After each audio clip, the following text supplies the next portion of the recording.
My daughter was on the floor of the grocery store, full meltdown, screaming, kicking. People were staring.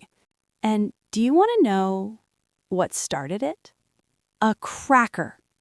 I broke a cracker in half trying to hand it to her, and apparently that was the end of the world.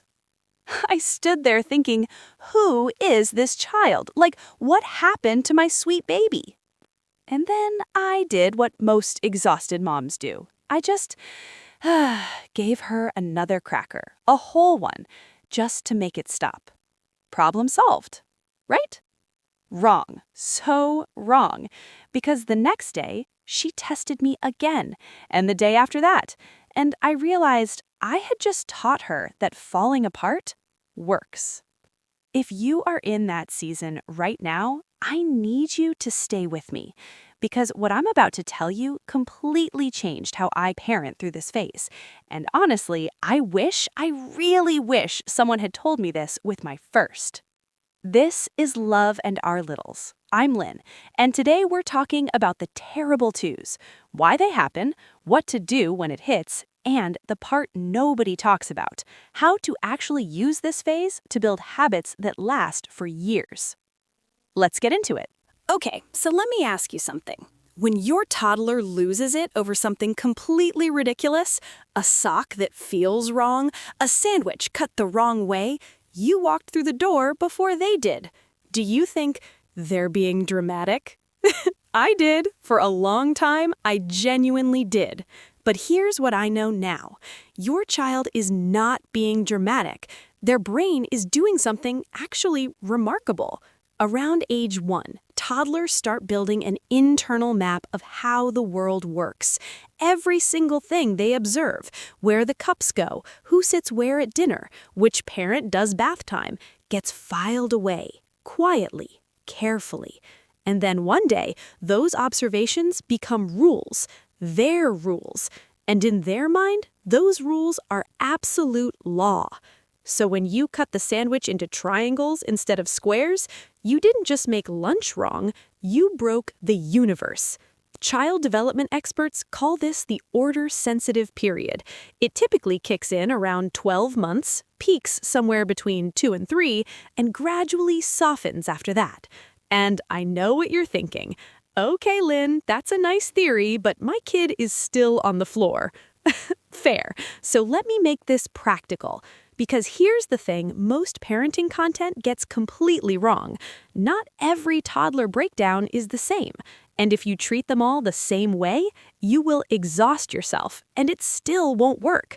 There are actually two very different things happening, a tantrum and a meltdown. A tantrum is goal-driven. Your child wants something, they can't have it, and they are letting you know. But here's the tell. They are still watching you.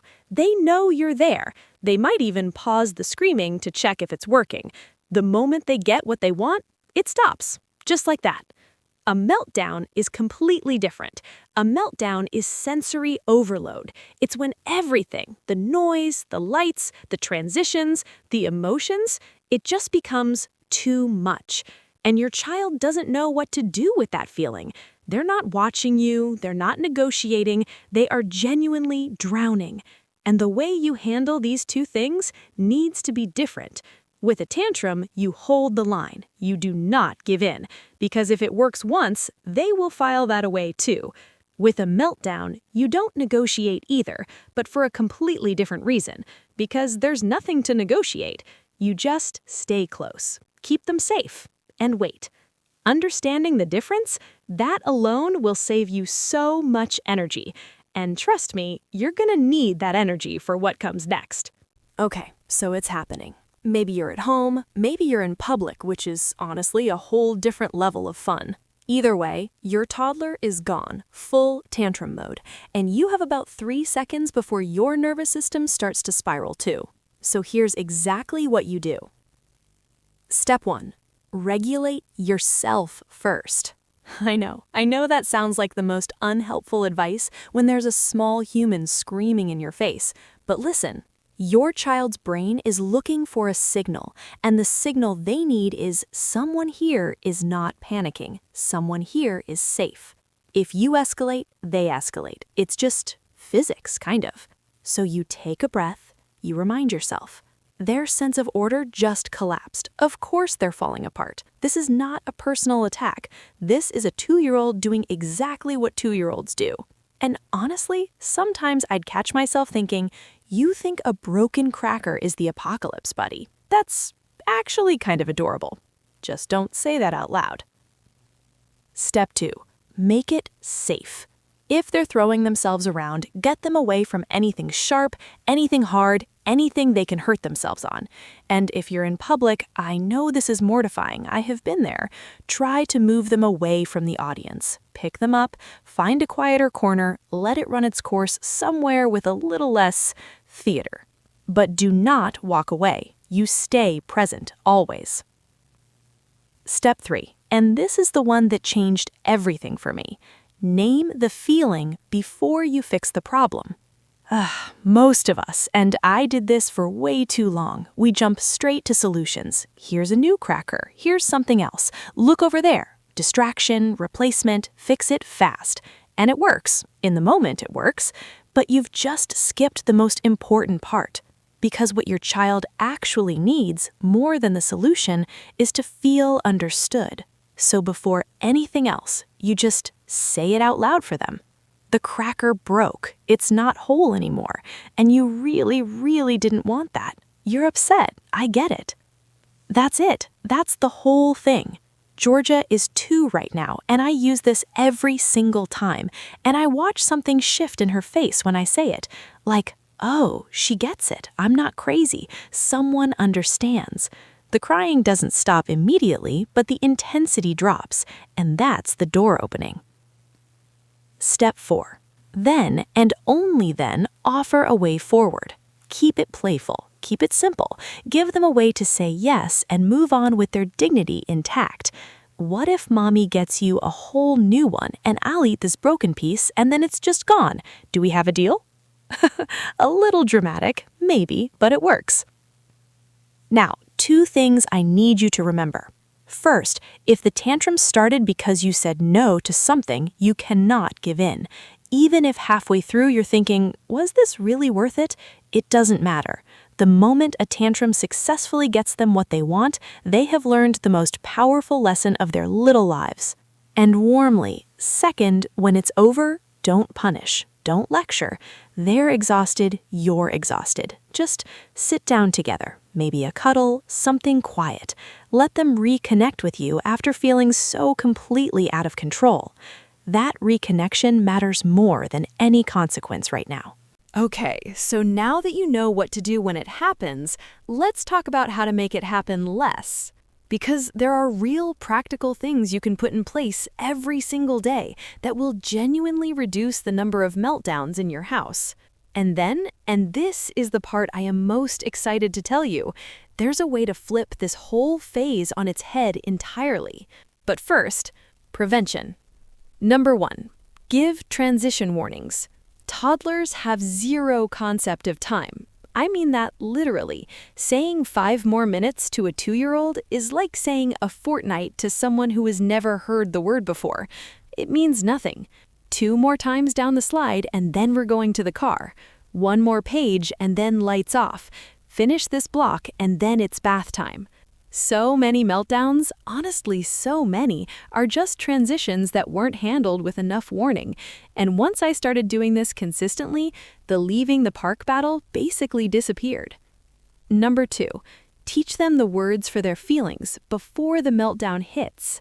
Because here's the thing, your toddler isn't refusing to tell you how they feel. They literally just don't have the words yet. So you have to give them the words in everyday life, all the time.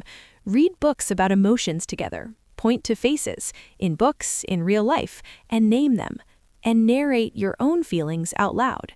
Mommy felt really frustrated when I spilled that. Did you see my face? I was so sad when that happened. I needed a minute. The more emotional vocabulary they hear, the less they need their body to say what words can't. Number 3. Create a calm down corner. Not as a punishment, not as a timeout, as a resource. Just a small spot, doesn't have to be fancy. A couple of cushions, a favorite stuffed animal, maybe some books, and you teach your toddler, when things feel like too much, this is where we go to reset. You can even practice something called teddy bear breathing together.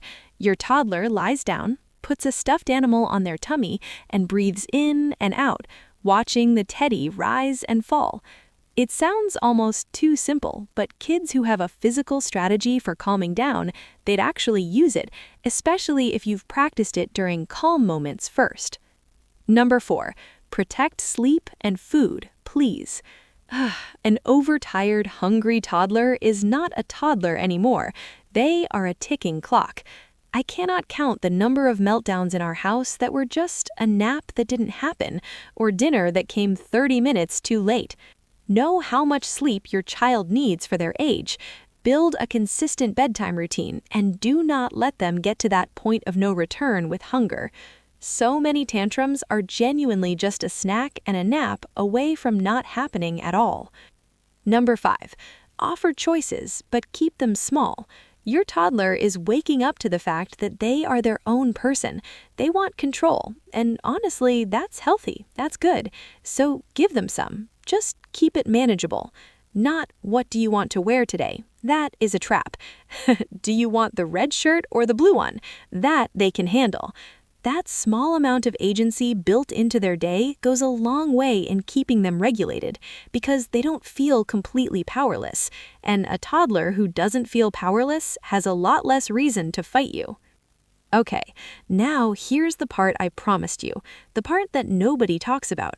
This phase, this rigid, exhausting, everything has to be perfect phase, is actually the single best window you will ever have to build lasting habits in your child.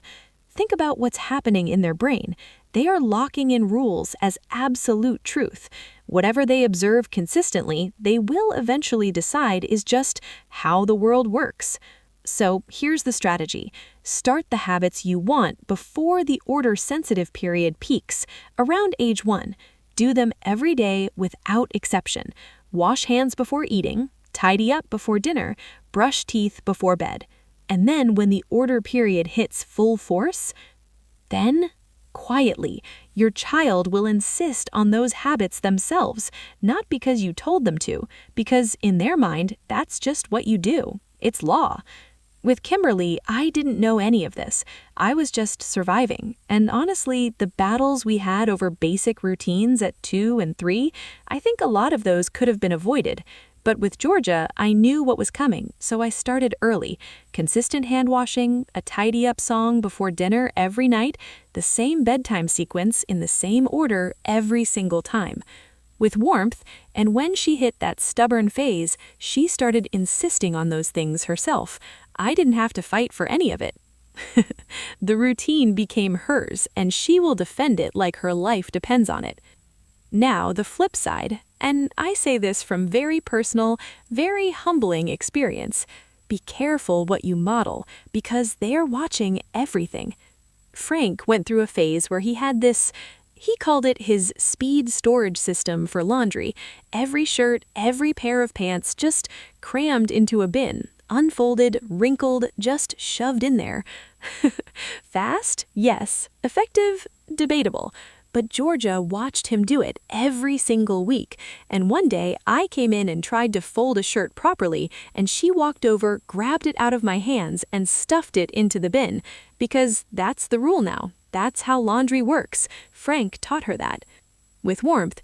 So whatever you do consistently in front of your toddler right now, assume it is being filed away as permanent law.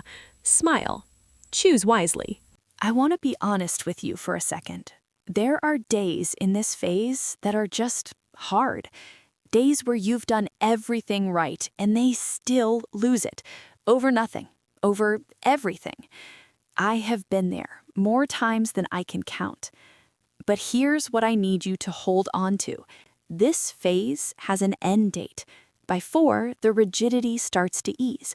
By 5, you can actually reason with them, have a real conversation, like an actual human being. I know 5 feels like a lifetime away right now, But it comes. It genuinely comes. And when it does, you will look back at this season and realize you made it through. And the work you're doing right now, the boundaries, the calm, the showing up, even on the days you have nothing left, it's going in. All of it. Kimberly is my proof of that. I can already see it in her, in the quiet moments. She's learning because of me, because of how I show up for her.